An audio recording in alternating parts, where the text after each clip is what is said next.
একটা লাশ পড়লে ওপারে দুইটা লাশ ফালাতে হবে। সীমান্তে ভারতীয় বিএসএফ এর সাথে গোলাগুলি হয়েছে।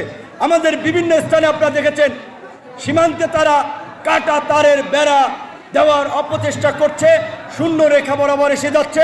আমাদের কিছু ভূমি দখলেরও পায়তারা করেছে, কারণ শেখ হাসিনা সরকার অনেক ক্ষেত্রে তাদেরকে সেই সুযোগ দিয়ে। আমাদের বিজেপি পরিষ্কারভাবে বলছি, সীমান্তবর্তী এলাকার মানুষকে সরকারকে অনুরোধ জানাবো দ্রুত সময়ের মধ্যে সামরিক ট্রেনিং দিয়ে প্রয়োজনে বিজেপির সাথে তারাও কাজ করবে এই ভারতের দখলদারিত্ব এবং আধিপত্যবাদের বিরুদ্ধে।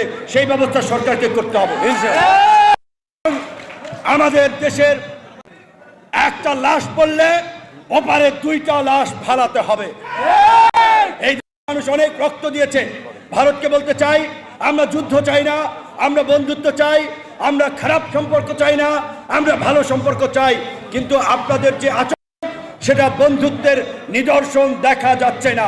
আপনাদেরকে সংযত হতে হবে। বাংলাদেশের স্বাধীনতা সার্বভৌমত্বের উপরে আঘাত আসে এমন কোন মন্তব্য আপনাদের করা থেকে বিরত থাকতে হবে, এমন কর্মকাণ্ড থেকে বিরত থাকতে হবে।